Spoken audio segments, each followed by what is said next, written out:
Seekor sapi kurban mengamuk dan menyeruduk warga saat akan disembelih di Jalan Bangka 5, Mampang Perapatan, Jakarta Selatan. Akibat amukan sapi, 5 warga termasuk seorang anak terluka ringan. Diduga sapi mengamuk karena stres. Sebelum menyerang warga, sapi sempat kabur ke area apartemen dan membuat petugas juga panik.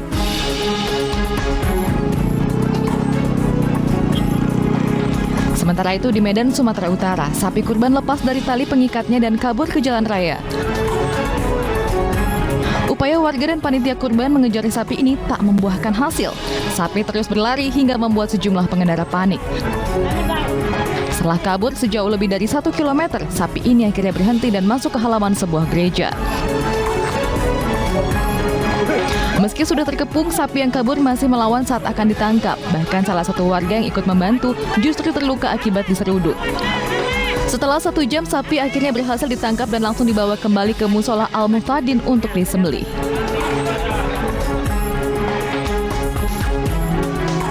Di Lubuk Begalung, Kota Padang, Sumatera Barat, sapi kurban mengamuk dan lepas dari ikatan.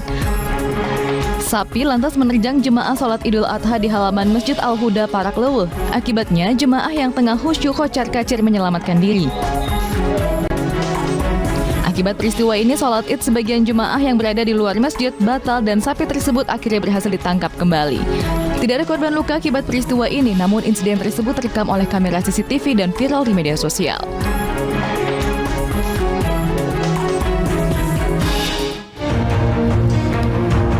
Selamat malam, apa kabar pemirsa? Kejadian sapi mengamuk di sejumlah daerah di Indonesia tadi menjadi pembuka jumpa kita di Irish Pride. Kami juga akan mengulas rencana PSSI melayangkan protes resmi ke Federasi Sepak Bola ASEAN AFF terkait laga Vietnam versus Thailand yang diduga produk match fixing alias pengaturan skor. Saya Abraham Silaban, Anda menyaksikan Irish Pride.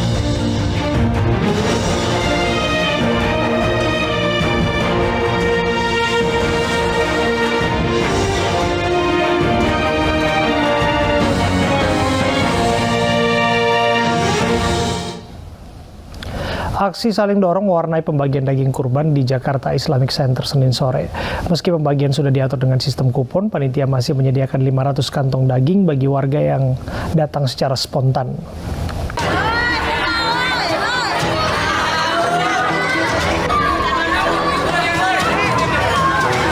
Ratusan warga berdesakan dan saling dorong di pintu lokasi pembagian daging kurban di Jakarta Islamic Center Senin sore. Meski sudah diingatkan petugas agar antri dengan tertib, warga tetap tak peduli.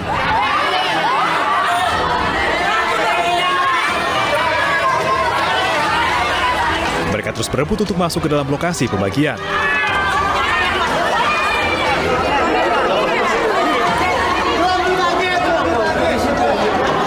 Sejumlah anak dan lansia pun terjepit. Masing-masing warga mendapat jatah 1 kantong daging seberat hampir 1 kg. Warga yang sudah mendapat daging wajib menyelupkan jaring dalam tinta. Ini dapatnya ada kali ini sekilo kayaknya kurang dah. Jadi kemarin mah udah saya masak udah habis. Jadi mau di Islamic yuk pada ngantri. Jadi saya ikut-ikutan ke sini. Panitia sebenarnya sudah menyiapkan 6.000 kantong daging dengan sistem pembagian menggunakan kupon. Namun panitia menyediakan 500 kantong tambahan bagi warga yang datang secara spontan. Kalau total mustahik kita tuh ada 12.000, cuman yang terkumpul ini sekarang separuhnya 6.000. Memang sebetulnya kupon udah kita serahkan, memang ini ada bagaimanapun selalu ada yang spontanitas. Maka spontanitas kita juga membuat kebijaksanaan yang tetap dibagikan. Ada 26 ekor sapi dan 10 ekor kambing yang disembelih di Jakarta Islamic Center, hasil sumbangan dari sejumlah pihak, termasuk milik Gubernur DKI Jakarta dan Presiden RI.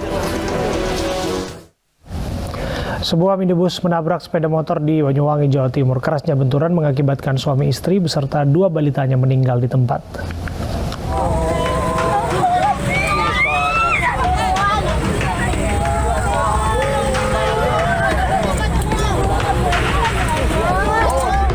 Warga histeris melihat 2 balita beserta kedua orang tuanya meninggal akibat kecelakaan di Jalan Raya Banyuwangi Situbondo, Wongsorejo, Banyuwangi, Jawa Timur.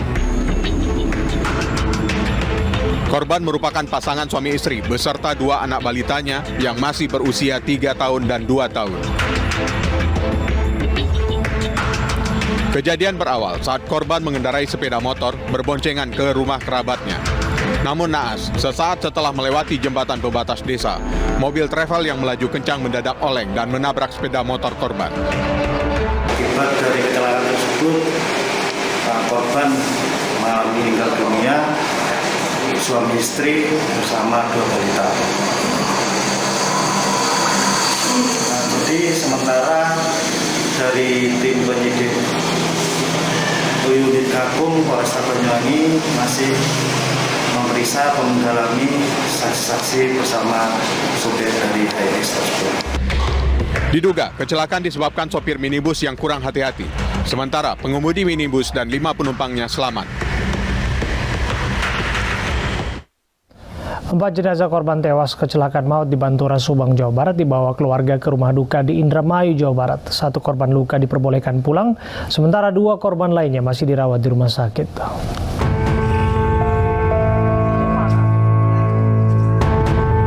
Keluarga korban kecelakaan maut di jalur Pantura Pamanukan, Subang datang ke Rumah Sakit Pamanukan Medical Center untuk membawa jenazah korban ke rumah duka di Kecamatan Patrol, Kabupaten Indramayu.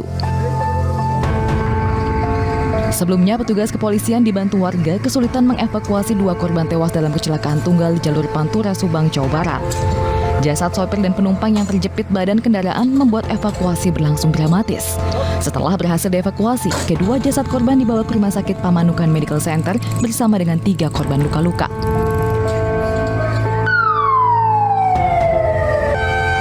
Mobil pickup ini terbakar setelah mengalami kecelakaan tunggal di jalur Pantura Pamanukan, Subang. Petugas damkar yang datang ke lokasi langsung padamkan api. Kecelakaan bermula ketika mobil pickup melaju cepat dari Jakarta menuju Cirebon. Ketika melintas di jalur Pantura Pamanukan, tiba-tiba pickup oleng dan menabrak pembatas di sebelah kanan. Tidak lama mobil terbakar, diduga kecelakaan karena sopir mengantuk. Akibatnya 4 penumpang tewas dan 3 orang lainnya luka-luka. Banyaknya korban karena pickup membawa penumpang di bagian belakang. Mobil tersebut melaju tinggi dari arah Jakarta ke arah Cirebon. Langsung kemudian menabrak trotoar, langsung terbakar. Korbannya 4 orang, di depan 2, di belakang 2. Dalam kondisi terbakar. Kasus kecelakaan ini ditangani oleh unit Laka Satlantas Polres Subang.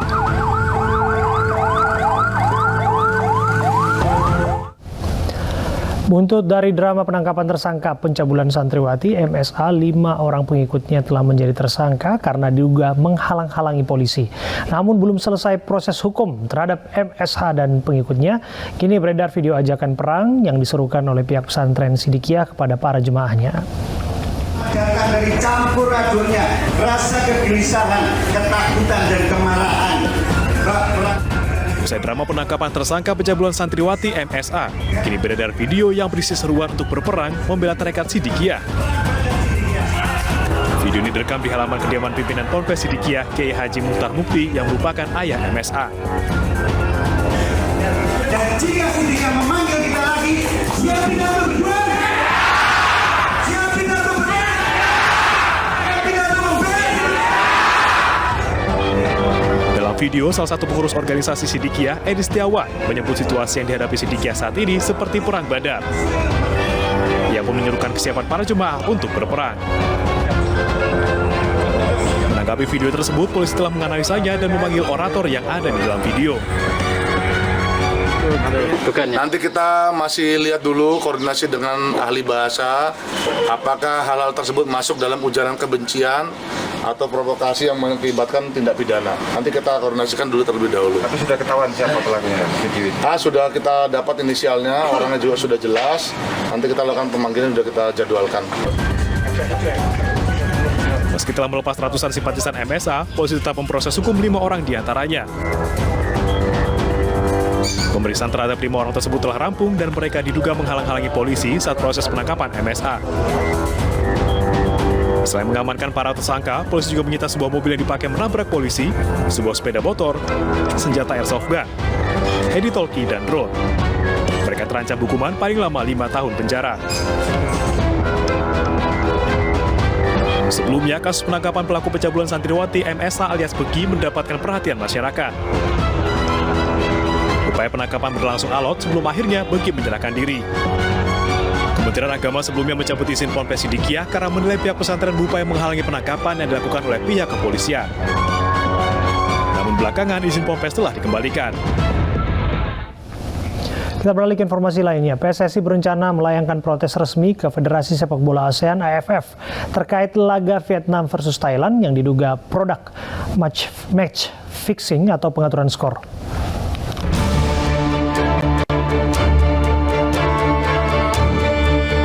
Ketua Umum PSSI Muhammad Iryawan akan mengajukan protes terkait fair play antara Vietnam dan Thailand ke AFF. Protes akan berupa surat yang diajukan serta bukti rekaman pertandingan Vietnam dan Thailand. Sebelumnya dalam laga matchday terakhir grup A antara Vietnam melawan Thailand berakhir tanpa pemenang dengan hasil akhir 1-1. Hasil tersebut sudah cukup meloloskan kedua tim ke semifinal dengan Vietnam sebagai juara grup A, sementara Thailand runner-up. Hasil tersebut memupuskan harapan timnas U19 Indonesia ke babak 4 besar. Kemenangan 5-1 Garuda Muda melawan Myanmar di Stadion Patriot Candrabraga, Bekasi jadi tidak ada artinya. Hal ini sungguh mengecewakan karena Indonesia, Vietnam, dan Thailand memiliki poin sama, yakni 11 di klasemen akhir.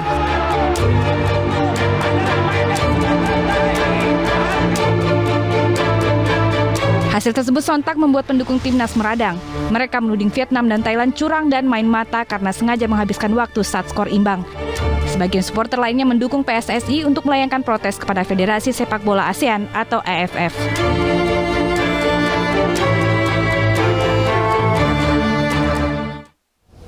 Dan langsung saja kita akan berbincang bersama Muhammad Iryawan, Ketua Umum PSSI. Assalamualaikum, selamat malam Pak Iwan. Selamat malam. Assalamualaikum salam olahraga. Iya Pak Iwan, kita ingin mengetahui apakah tidak dirasa terlalu reaksioner untuk melayangkan surat protes kepada AFF atas dugaan pengaturan skor pertandingan Vietnam-Thailand? Sebentar, kurang mendengar suara, tolong diulangi. Pak Iwan, bisa dengar suara saya? Ya, kecil tapi ya. Iya. Boleh, silakan. Oke, agak sedikit lantang. Saya coba sampaikan pertanyaannya. Apakah protes kepada AFF tidak dirasa terlalu reaksioner? Jadi ini hak kita untuk melakukan itu. Ya, setelah kita melakukan rapat cukup panjang dari jam 11 sampai jam 4 dengan internal federasi, sehingga kita memandang perlu kita melakukan protes kepada AFF berkaitan dengan adanya pertandingan yang kurang pas menurut kita antara Thailand dengan Vietnam ya. Kita bukan regulasi, karena regulasi sudah final itu karena semua tim tahu, sudah tanda tangan juga di manajer meeting. Yang kita akan protes adalah berkaitan dengan penampilan mereka. Mereka itu siapa? Thailand dengan Vietnam ya, yang kita rasa nggak pantas dilakukan oleh dua tim tersebut dalam pertandingan resmi seperti turnamen ini. Karena kita lihat di babak kedua, apalagi menit 10 menjelang terakhir tuh, menjelang selesai itu kelihatan sekali itu. Nah itu yang kita pertanyakan nanti, fair play-nya daripada kedua tim tersebut ya. Sangat gamblang di depan media maupun di lapangan sana media bahwa 10 menit menjelang terakhir itu hanya passing-passing aja di pertahanan Vietnam ya, ke belakang, ke kiper, main ke back, masuk ke belakang, dan pemain Thailand sendiri diam saja, nggak ngejar bola gitu. Nah ini yang kita pertanyakan, biar nanti AFF menginvestigasi berkaitan ini, dan nanti apa kira-kira langkah AFF. Ya, outputnya apa kira-kira yang diharapkan oleh PSSI dengan protes yang kita ingin jelaskan kalau bisa sih ada peninjauan kembali, tapi kalau tidak bisa, paling tidak kan kita tahu bahwa itu tidak benar dilakukan oleh kedua tim tersebut ya. Tentu itu yang kita harapkan. Yang jelas kita ingin tidak terulang kembali, karena ini regulasi mungkin dibuat untuk menahan permainan-permainan yang kira-kira akan terjadi seperti sepak bola gajah dan sebagainya. Ternyata ada juga kejadian ini. Ini kita harapkan tidak terulang kembali, dan Indonesia menjadi motor untuk menjadi pelopor dalam hal komplain terhadap regulasi yang sekarang kita rasakan ini ya. Pak Iwan, yang ingin juga kita tanyakan adalah mengenai regulasi yang Anda singgung tadi. Bukankah kemudian ini sudah diatur sedemikian rupa soal head to head, kemudian juga soal unggul jumlah gol dan lain sebagainya di sana. Kita tahu bahwa perjuangan timnas kita ini begitu bagus, anak-anak muda ini, adik-adik kita ini. Dan saya pikir Anda dan seluruh pecinta sepak bola pendukung kecewa dengan hasil yang mereka tidak bisa melaju ke semifinal. Tapi menurut Anda, apakah kemudian regulasi itu bukan memang seharusnya diikuti saja, ditaati saja begitu? Saya sampaikan tadi, regulasi sudah berjalan lama ini, ya, dan kita sudah sepakati dalam manajer meeting. Jadi kita tidak membuat regulasi. Yang saya protes itu adalah penampilan kedua tim tersebut yang merugikan kita. Padahal kita tahu itu tim kuat dan kita sudah analisa dengan Sintayong, tidak mungkin dia akan imbang karena memang itu musuh bebuyutan. Itu yang kita pertanyakan nanti ke AFF ya. Masih ada berarti ya sudah sepakat kita. Kita nggak bisa komplain regulasi. Komplain fair play-nya mereka gitu. Ya. Selain bahwa kita menyaksikan pertandingan itu terkesan bahwa memaksakan hasil imbang, kedua tim merasa sudah puas. Kemudian 10 menit terakhir mereka ya bermain di tengah lapangan dan lain sebagainya. Kalau kita berpikir soal sportivitas, bukankah kemudian memang itu hak mereka? Andaikan kita memang ada di posisi yang sama dengan mereka untuk memastikan tim melaju, melakukan apapun untuk lolos ke babak berikutnya begitu. Bisa saja kalau mengatakan demikian, tapi yang kita lihat kan mereka tidak ingin ketemu kita karena tahu kita kuat sekarang ya. Bisa saja, tapi kita tunggu lah ya. Ya kita ingin suatu kejelasan dari mereka, boleh nggak gitu? Wah, hak mereka betul. Pantas nggak? Pantas saja, bisa saja. Tapi melihat turnamen yang bergengsi ini dengan penampilan dua tim yang kuat, ya kira-kira fair play nggak gitu? Biar AFF yang menjawab ya. Kita dengan demikian kan dirugikan ya. Kan sangat mengecewakan permainan mereka di 10 menit terakhir, terutama hanya oper-oper passing kayak baru latihan aja gitu. Kan malu menurut saya. Ya. Jadi saya protes keras memang, dan termasuk pelatih kita, dan mungkin seluruh masyarakat Indonesia juga kecewa dengan penampilan ini. Ya. Sebaik-baiknya hasil dalam sebuah turnamen adalah hasil yang diperoleh dengan keringat sendiri begitu, tidak harus menggantungkan pada pertandingan orang lain. Ini juga dalam tanda kutip banyak diserukan oleh sebagian kalangan. Apakah Anda akan melakukan evaluasi dalam hal ini? Banyak publik yang bertanya, masa depan Sintayong di timnas U19 terus lanjut atau berhenti? Saya sepakat hasil tidak menentukan orang lain, betul ya. Kita sepakat itu. Namun kan kita melihat permainan itu yang tidak elok gitu. Kita pernah juga diuntungkan dalam regulasi ini waktu AFC di Arab ya, dengan Indra Sapri sebagai coachnya. Tapi kita bermainnya benar, meskipun tersingkir Arab kan gitu. Tapi ini kan kelihatan ada sesuatu yang tidak pas gitu. Nah, berkaitan ini tentunya tetap saya apresiasi ke timnas kita yang luar biasa dengan performa terus meningkat ya. Saya kira itu melihatnya mereka itu. Melihat kita terus meningkat, mereka mungkin berpikir kalau di final melawan kita ya akan habis sama kita mungkin. Yang jelas Sintayong tetap akan mengawal timnas kita, khususnya U19 dan mungkin senior, untuk tetap bisa nanti di Piala Dunia hadir. Ya, namanya strategi ya Pak ya. Bisa saja mereka takut kepada kita dan melakukan apa saja untuk itu gitu. Tapi mengenai strategi, Pak Iwan, ini pertanyaan terakhir, strategi pembinaan untuk anak-anak muda ini. Kita tahu kualitas mereka, kita tahu permainan mereka, dan kita cukup bangga atas apa yang mereka torehkan, dan mereka begitu luar biasa memberikan segalanya di rumput hijau. Bagaimana memastikan bahwa pembinaan akan terus berjalan? Kan kita lihat juga kompetisi U20 juga akan ada di depan mata sebagai dalam tanda kutip ajang balas dendam. Yang jelas ini mereka kan satu kesatuan tim. Setelah kita istirahatkan nanti kembali dulu, mungkin kita akan panggil kembali untuk lakukan TC. Karena kita yang penting itu menghadapi Piala Dunia, TC bisa di Indonesia dan juga akan keluar nanti. Cukup lama, nanti 50 hari ya. Tempat kira-kira di Eropa sedang kita diskusikan maksimal. Ya. Artinya Sintayong tetap lanjut di sana? Ya, tetap dia akan mengawal. Kurva formanya cukup naik kan. Terima kasih Muhammad Irawan, Ketua Umum PSSI sudah bergabung bersama kami. Sehat selalu. Salam hormat. Pemirsa, Gubernur Maluku Murad Ismail menantang pendemo berkelahi dengannya. saat peresmian Pelabuhan Merah Putih di Kabupaten Pulau Buru, Maluku. Sementara sejumlah anggota DPRD Kota Tual, Maluku memutarbalikkan meja dan merusak fasilitas di ruang rapat. Informasinya kami hadirkan bersama sejumlah informasi di Berita Pilihan.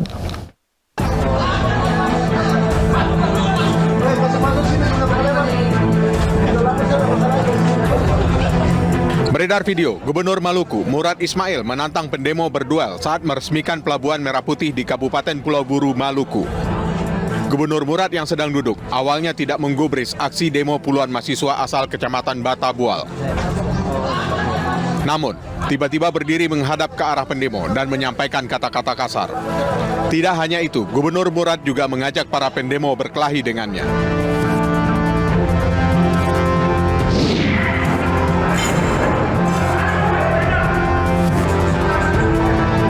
Kekesalan sejumlah anggota legislatif ini terjadi dalam ruang sidang DPRD Kota Tual, Maluku. Satu persatu meja diputarbalikkan dan juga merusak beberapa fasilitas lainnya. Tidak terima dengan ulah anggota tersebut, anggota DPRD lainnya sempat terlibat adu mulut di ruang sidang.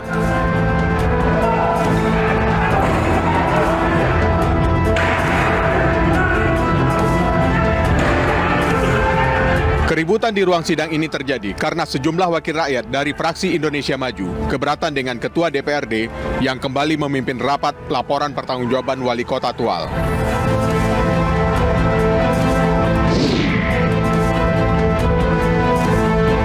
Kamera pengawas yang terpasang di sebuah gerai penjual ayam goreng merekam detik-detik seorang maling yang masuk dari atap.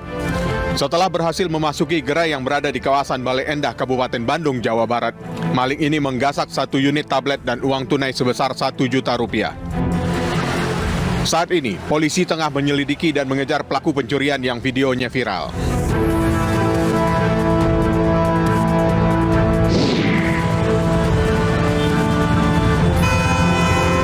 Video seorang laki-laki yang menodong senjata api di wilayah Cakung, Jakarta Timur menjadi sorotan warga. Belakangan diketahui, video yang viral tersebut merupakan potongan kejadian saat anggota kepolisian sektor Cakung mengamankan seorang pengendara motor yang sebelumnya menodongkan senjata dan mengancam petugas menggunakan pisau. Kejadian berawal saat pengendara motor berjaket merah jambu berinisial IS melawan arah di Jalan Raya Cakung Cilincing, Jakarta Timur. Tidak terima ditegur, pengendara tersebut menodongkan pisau ke arah polisi. Merasa mendapat ancaman, Aibda P membekuk pelaku dengan merebut pisau dan mengeluarkan senjata api miliknya.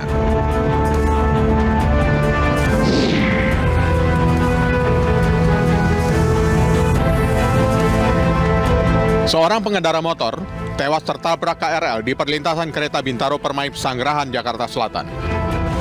Diduga, korban menerobos pintu perlintasan yang sudah menutup dan bersamaan dengan melintasnya kereta komuter lain dari arah Kebayoran menuju Pondok Ranji.